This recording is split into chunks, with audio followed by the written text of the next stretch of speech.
Right shoulder pain की quick update दे देता हूँ आप लोगों को। शोल्डर पेन अभी भी थोड़ा सा ज़्यादा ही है, तो आज मेरा पुश डे है। आज मुझे चेस्ट एंड शोल्डर करना है और मैं वो स्किप कर रहा हूँ। मेरा बिल्कुल भी मन नहीं था स्किप करने का because of strength drop. Muscle loss की बात नहीं कर रहा मैं, स्ट्रेंथ ड्रॉप हो जाती है और वापस से प्रोग्रेस मतलब 1-2 रैप कम हो जाते हैं, बहुत बुरा लगता है। मैंने एक फिजियो से बात की, उन्होंने बोला कि 1 से 2 हफ्ते अगर आप शोल्डर मूवमेंट की कोई भी वर्कआउट नहीं करते हो, like shoulder presses, lateral raise और चेस्ट प्रेसेस की कोई भी मूवमेंट को अगर स्किप करते हो तो ये जल्दी ठीक हो जाएगा, और अगर आप करते हो तो ये 2 महीने लंबा खिंच सकता है। तो चॉइस आपकी। फिर मुझे लगा कि यार 2-3 महीने ये सब भसड़ मचाने से अच्छा है मैं 1-2 सेशन मिस कर दूंगा, ज्यादा बढ़िया। एंड ऑल्सो उन्होंने ये भी बोला कि जो स्ट्रेंथ ड्रॉप होगी, मसल लॉस तो नहीं होगा, जो स्ट्रेंथ ड्रॉप होगी वो 2 से 5% होगी। मे बी 2 रैप आपके कम हो जाएंगे या 3 रैप कम हो जाएंगे और वो एक ही सेशन के बाद वापस आ जाएंगे। तो ये भी अच्छी न्यूज है वैसे। ठीक है, ज्यादा स्ट्रेंथ ड्रॉप नहीं होनी चाहिए बिकॉज बहुत बुरा लगता है। तो आज का प्रोग्राम कुछ ऐसे है कि मैं रेस्ट डे तो देखो मुझे बिल्कुल पसंद नहीं है, ऑल्दो गर्मी बहुत ज्यादा है। गर्मी अभी है 37 डिग्री और जब तक मैं जिम से वापस आऊंगा ये गर्मी हो जाएगी लगभग 39 से 41। तो मैं ये सब चीजों को देखते हुए छुट्टी तो कर सकता हूँ, बट वो जो चुल है मेरी वो नहीं जाती है। और यहाँ पर देखो क्या लिखा हुआ है, 37 डिग्री के जस्ट नीचे देखो क्या लिखा हुआ है, एक्सेसिव हीट। मतलब सिर्फ डिग्री की बात नहीं है, जो हवा चल रही, ओह फील्स लाइक 42 डिग्री अभी से। अब तो मेरा मूड बदल रहा है यार। एंड मैं बाइक से जिम जाता हूँ 12 किलोमीटर के समथिंग, और 12 ही आना, तो मुझे लग रहा है कि मुझे वैसे भी स्किप कर देना चाहिए। ऑल्दो मुझे रनिंग करनी थी, एब्स करने थे और शोल्डर रोटेटर कफ के लिए उन्होंने कुछ वार्म अप वगैरह बताए थे, वो करने थे। बट मेरे को लग नहीं रहा है देख के कि मुझे जाना चाहिए बिकॉज बहुत ज्यादा पसीना ऑलरेडी आ रहा है और लिटरली बहुत ज्यादा गर्मी है बाहर। घर पे कार भी है बट अनफॉर्चुनेटली मुझे इतनी अच्छे से चलानी नहीं आती कि मैं सोलो ड्राइव करने निकल जाऊँ। कोई बैठा होता है तो मैं चला लेता हूँ। तो लेट्स सी, अब कैब करके तो जिम जा नहीं सकता वरना घर वाले बोलेंगे कि वो शोल्डर में पेन भी है, ये भी है, कैब करके जिम जा रहा है। बाप रे। वैसे अगर मैं ऑटो में जिम जाता हूँ तो 98 रुपीज लग रहे हैं, मतलब 200 रुपए में मेरा आना जाना हो जाएगा। यार आई डोंट नो मुझे क्या करना चाहिए, मुझे जिम जाना चाहिए नहीं जाना चाहिए। एक्चुअली जिम जाने का मन कर रहा है, बस इतनी गर्मी में नहीं कर रहा है, तो गर्मी को अवॉइड करने के लिए ऑटो भी आ सकती है।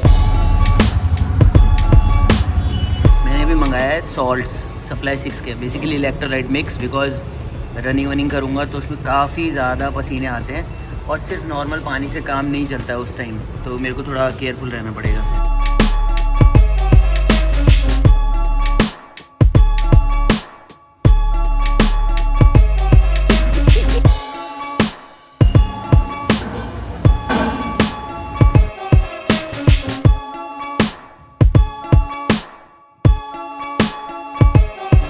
आप लोग गैस भी नहीं कर सकते कि मैं मेंटली कितना ज़्यादा फ्री फील कर रहा हूँ। अगर मैं जिम नहीं जाता तो पक्का मैं स्ट्रेस्ड आउट हो जाता। मतलब सुबह सुबह जो मेरा कॉर्टिसोल हाई होता है ना, उसको कम करने के लिए मुझे जिम जाना बहुत जरूरी है, वरना पूरा दिन ही मैं ऐसे स्लगिश, वर्ड नहीं पता बट वैसा फील करता हूँ। और बात कर लेते हैं एंजाइटी और क्रिएटिविटी के रिलेशन की। अब आई नो ये थोड़ा सा कॉम्प्लिकेटेड लग रहा है कि मैं क्या बोल रहा हूँ, बट मैं बताता हूँ कि बहुत सारे लोगों को एंजाइटी होती है इंक्लूडिंग मी, और उसका एक सिंपल सा रीजन ये भी होता है कि समटाइम्स वो बहुत ज्यादा फ्री होते हैं अपनी लाइफ में, तो वो ओवर थिंक करते हैं जिसकी वजह से एंजाइटी बढ़ जाती है। मैं उस वाले रिलेशन की बात कर रहा हूँ। एंजाइटी के बहुत सारे रीजंस होते हैं। पहले इसकी एक बाइट ले लेता हूँ, मेरी आधी एंजाइटी तो ऐसे ही दूर हो जाएगी भाई।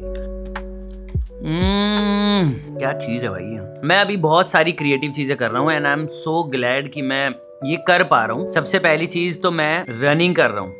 मैंने अभी रिसेंटली रनिंग स्टार्ट कर दी है, 4-5 सेशन हो चुके हैं और वो कितना लंबा टाइम तक मैं उसको ले जा सकता हूँ वो देखते हैं, और मैं उसमें काफी कुछ सीख रहा हूँ। तो आई एम ग्लैड कि मैं रनिंग कर पा रहा हूँ, मैं 2 टाइम जिम जा पा रहा हूँ। अभी तो मैं 1 ही टाइम जा रहा हूँ, बट हाँ मैं ये सब चीजें कर पा रहा हूँ। दूसरी चीज, मैं एडिटिंग में कलर ग्रेडिंग एंड थोड़े से साउंड के साथ कैसे खेलना है वो भी सीख रहा हूँ, तो उसमें भी क्रिएटिविटी हो रही है थोड़ी बहुत, और वो भी कुछ नया है तो मेरे लिए वो बहुत, मेरे को मजा आ रहा है बेसिकली वो करने में। और तीसरी चीज, मैं यूट्यूब पे व्लॉगिंग कर पा रहा हूँ, और मैंने बहुत टाइम तक सिर्फ सोचा इसके बारे में बैठ के, but now I am doing it, और इसके लिए भी मैं बहुत ग्लैड हूँ खुद पर। एंड और भी 1-2 इधर उधर की चीजें हैं जो मैं कर पा रहा हूँ उसमें मुझे बहुत मजा आ रहा है। एंड साथ ही साथ जो मैं अपनी बेसिक चीजें हैं वो तो इंप्रूव ही कर रहा हूँ। एंड हाँ, मैंने रिसेंटली अभी 2 रील पर डे डालना शुरू कर दिया है मेरे फिटनेस वाली आईडी पे। मेरी एक और गेमिंग वाली आईडी है, उस पर भी एक रील जाती है। मेरी एक गेमिंग वाला यूट्यूब चैनल है, उस पर भी एक रील या एक वीडियो तो जाती है। और मैंने अपनी फिटनेस वाली आईडी पे 2 रील्स डालना शुरू कर दिया। मैं अभी सुबह से शाम तक इतना ज्यादा ज्यादा बिजी हूँ कि मैं ज्यादा ओवरथिंक नहीं कर पा रहा हूँ चीजों को, क्योंकि वो फ्री टाइम में होता है या फिर आप नेटफ्लिक्स वगैरह देख रहे हो या फिर कुछ मूवीज देख रहे हो उसके बाद होता है, क्योंकि ये फेक डोपामिन होता है। उसके बाद आपका डोपामिन क्रैश करता है और बहुत सारी चीजें होती है, उस बारे में बात नहीं करेंगे। बट हाँ, ये सब चीजें करने से होता है। तो फिलहाल मुझे एंग्जाइटी और डिप्रेशन जैसे इश्यूज तो नहीं है, बट हाँ मुझे एक टाइम पे एंग्जाइटी थोड़ी ज्यादा थी। अभी वो काफी कम हो गई है, बट वो धीरे धीरे जाएगी। और वो पूरी इसलिए नहीं गई है बिकॉज ऑफ कैफीन। मैं प्री वर्कआउट का एडिक्ट हो चुका हूँ। आज नहीं लिया वैसे मैंने, क्योंकि आज मैंने वर्कआउट ही नहीं किया। तो उसका एडिक्शन मुझे खत्म करना है, बिकॉज जब भी आप किसी चीज के एडिक्टेड हो जाते हो ना, वो चीज आगे जाके खराब ही करती है कुछ ना कुछ। और अभी मैं जिम जाने का भी एडिक्टेड हूँ। अब वैसे तो ये अच्छी हैबिट है, बट स्टिल इतना भी नहीं होना चाहिए कि बहुत ही ज्यादा गर्मी में भी। भाई मेरे को एक्चुअली ऑटो में भी बहुत गर्मी फील हुई है। मेरे को नहीं पता ये एडिक्शन है क्या है, बट अभी के लिए तो पता नहीं है। अच्छा एडिक्शन है, इसको भी धीरे धीरे कम करूंगा, क्योंकि मैं हाइब्रिड ट्रेनिंग करना चाहता हूँ। तो सारी चीजें जिम में जाके नहीं होती हैं। मेरे शोल्डर में पेन पता है क्यों हुआ? क्योंकि मैं जिम जाने का इतना एडिक्टेड हूँ कि मैं जिंदगी में कोई और मूवमेंट अच्छे से की ही नहीं मैंने परफॉर्म। इसलिए जब मैं स्विमिंग पूल गया या फिर मैंने बैडमिंटन खेला, उन दोनों में से एक चीज ने मेरे शोल्डर में ये पेन कॉज कर दिया। अगर मैं पहले से थोड़ा बहुत स्विमिंग करता, थोड़ा बहुत बैडमिंटन खेलता, आउटडोर एक्टिविटी करता, बेसिकली हाइब्रिड एथलीट होता, तो शायद ये चीजें नहीं होती। But it is what it is. तो आज का शेड्यूल एक्सप्लेन कर देता हूँ। आज है बैक, और उसमें रैक पुल्स भी लगानी है मुझे, but I am not sure कि रैक पुल्स मुझे लगानी चाहिए नहीं लगानी चाहिए, बिकॉज शोल्डर में पुशिंग मूवमेंट में प्रॉब्लम है। पुलिंग में तो ऐसा सच नहीं हुई, बट अब पुलअप वगैरह लगाऊंगा, वेटेड पुलअप, उसमें भी अगर शोल्डर ठीक रहा तो फिर रैक पुल्स भी लगाऊंगा। और आई डोंट नो वूप में रात को क्या प्रॉब्लम हुई है, कोई मेंटेनेंस पे चली गई थी ये शायद, तो रिकवरी और स्लीप बता ही नहीं रहा है। But I am feeling very good, because रात को बहुत अच्छे से सोया और बहुत देर तक सोया हूँ। तो कोई बात नहीं, ये नहीं दिखा रहा। तो वर्कआउट शुरू करने से पहले मैं क्या करता हूँ, सबसे पहले क्लिक करता हूँ स्टार्ट एक्टिविटी पे। उसके बाद मैं जाता हूँ बॉडी बिल्डिंग सेलेक्ट करता हूँ ऊपर, और इसे स्टार्ट कर देता हूँ लाइक दिस।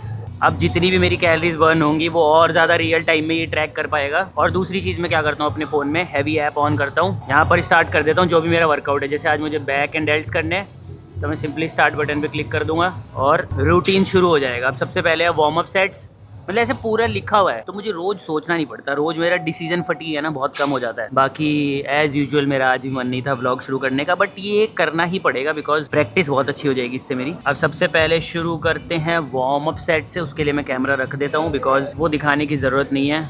म्यूजिक मैं सुन नहीं रहा पिछले कुछ दिनों से, बिकॉज व्लॉग कर रहा हूँ तो मुझे देखना पड़ता है कि मैं कितना तेज़ बोल रहा हूँ। कहीं अगर मैं ज़्यादा तेज़ बोल रहा हूँ तो अजीब लगता है ना, इसलिए मैं म्यूज़िक बंद कर देता हूँ हमेशा व्लॉग के टाइम पे।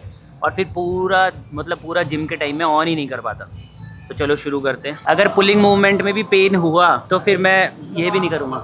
और वेट भी बहुत ज़्यादा लगा रखा है मैंने यार। वार्म अप्स कर चुका हूँ मैं, 1 ऑल गुड, 2 आओ नहीं यार, मेरे को हल्का सा वो पिंच सा महसूस हुआ, दर्द नहीं हुआ ज़्यादा। नहीं अब हुआ दर्द। I think I should not do this, I think I should not.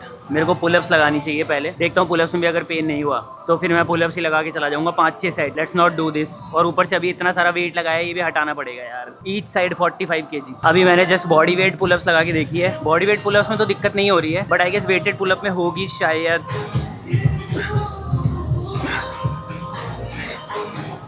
अब टू बी ऑनेस्ट थोड़ा सा दर्द तो हुआ है, इतना तो झेलना ही पड़ेगा यार। अच्छा है वेटेड पुलअप नहीं लगा रहा। मेरे भाई ने मुझे क्रिएटिन का फ्लेवर दिया है, तुम लोग देख के हंसोगे।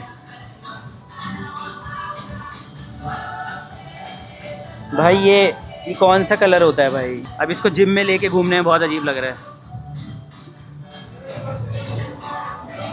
प्रॉब्लम कलर में नहीं है, प्रॉब्लम बॉटल में, जो कलर दिख रहा है इसमें। आज इतना मूड खराब हो रहा है शोल्डर पेन की वजह से। लेट पुल डाउन में भी मज़ा नहीं आया और पुलअप्स में भी पेन हो रहा है। ऑल्दो पुलअप्स के मैंने 3 सेट लगा लिए, और अपर बैक में भी राइट शोल्डर में पेन हो रहा है। अब इतना मूड ख़राब हो रहा है कि ना मेरे एब्स करने का मन कर रहा है ना कुछ।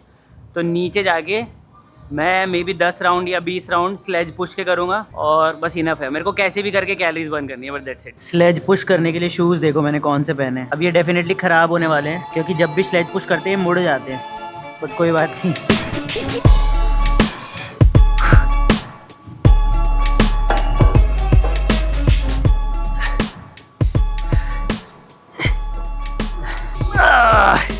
तीस सेकंड करते हैं, 10 पे करेंगे रनिंग। पहले 10 नहीं 15 पे करेंगे। 15 पे करोगे? भागना तो एक बार में पुश करेंगे।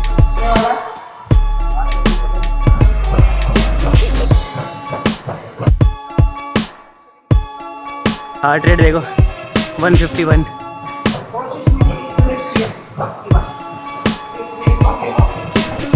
30 सेकंड का कर लो। रनिंग कंप्लीट, इंटरवल्स किए थे आज और स्लेज पुश भी किया था। बहुत बहुत मज़ा आया भाई। और अब मैं लूँगा सप्लाई 6 का सॉल्ट्स, बेसिकली हाइड्रेशन के लिए। कोई प्रमोशन वगैरह नहीं है, इतने व्यूज़ नहीं है कि ये लोग प्रमोशन के लिए दे मुझे। खुल जा भाई डब्बा।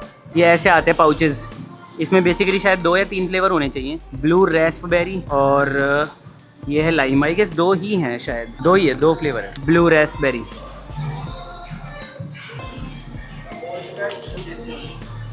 ब्लिंकिट से ऑर्डर कर रहा हूँ, देखो क्या क्या यहाँ पर तुम्हें दिख रहा होगा। पाइनएप्पल, बनाना, चिकन, दही, मैंगो। और तुम्हें पता है पाइनएप्पल और मैंगो और दही से क्या बनने वाला है? One of my favourite dish. जब तक मैंगो खत्म नहीं हो जाते, जब तक ये मेरे एक्स्ट्रा जो पिंपल्स आ रहे हैं ये और नहीं बढ़ जाते, मेरा मुंह नहीं भर जाता है पिंपल से, तब तक मैं मैंगो खाना नहीं छोड़ूंगा। बिकॉज एक नंबर डिश है भाई। अभी वर्कआउट वगैरह करके आया हूँ। वर्कआउट के नाम पे तो मैंने कुछ भी नहीं किया है, मतलब वर्कआउट तो नहीं किया है, रनिंग किया है ऑल दैट। तो थोड़ा प्रोटीन वोटीन लेते हैं, बट स्टिल जरूरी है। और पता नहीं शोल्डर पेन कब तक ठीक होगा, और नहीं हुआ नेक्स्ट वीक तक भी ठीक तो मैं जा रहा हूँ भाई फिजियो के पास प्रॉपर ट्रीटमेंट के लिए, क्योंकि मेरे को अपनी गेन्स खत्म नहीं करने, मेरे को बहुत बुरा लग रहा है। बट कोई बात नहीं, it is what it is. Life बहुत बड़ी है, चीजें चलती रहती हैं, ऐसा कह के मैं खुद को ठीक कर लेता हूँ। तो इसे ऑर्डर करते हैं सबसे पहले। एंड अभी मैं नहाने जाऊंगा।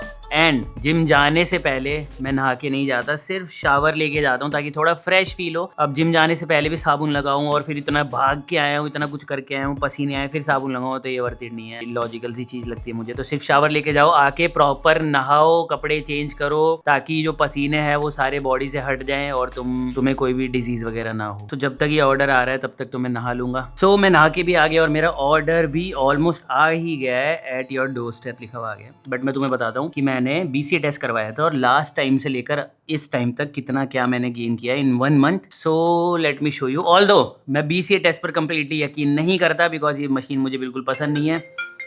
और ये ब्लिंकिट वाला आ गया। लास्ट मंथ मेरा मसल मास था 51.8 kg। मसल मास की बात कर रहा हूँ मैं। और तुम बोलोगे कि 51.8 kg मसल मास, हाँ भाई इतना ही था फैट को हटा के। इस मंथ आया है 52.7, मतलब ऑलमोस्ट 900 ग्राम मसल मास ज्यादा आया है। बॉडी फैट परसेंटेज था लास्ट मंथ 13.8, अब आया 13.3, जबकि मुझे लग रहा है कि बॉडी फैट मेरा बढ़ गया है। तो इसलिए मुझे इस मशीन पर ट्रस्ट नहीं है। और एक महीने में 900 ग्राम मैं मसल मास भी कैसे ही बढ़ा सकता हूँ इस स्टेज पे, वो भी मेरे को श्योर नहीं है। बट हाँ, तुम ये कैलकुलेट कर सकते हो इससे कि हाँ थोड़ा बहुत तो मसल मास बढ़ा है। अगर 900 ग्राम नहीं तो मे बी 400 ग्राम, आधा किलो, 300 ग्राम, कुछ तो बड़ा है, मतलब बड़ा है। तो वैसा मैं पॉजिटिव रहता हूँ। कंप्लीटली यकीन करके इतना खुश होने वाली बात नहीं है कि ओ माय गॉड मैंने 3-4 साल बाद भी एक महीने में 900 ग्राम बढ़ा लिया। It is not possible. Possible है but there are so many conditions. तो अब ब्लिंकिट वाले का कॉल आया और मैं जा रहा हूँ। हेलो। हाँ भैया। हाँ भैया, लोकेशन पे हो? ठीक है भैया, आ गया तो बोल दिया मैंने। अब पता नहीं है कौन से लोकेशन पे। बाकी आज की इस वीडियो में इतना ही। वीडियो ऑलरेडी काफी लंबी हो जाएगी, वरना मिलता हूँ आपसे किसी और वीडियो में। Till then bye bye, take care and I am signing of.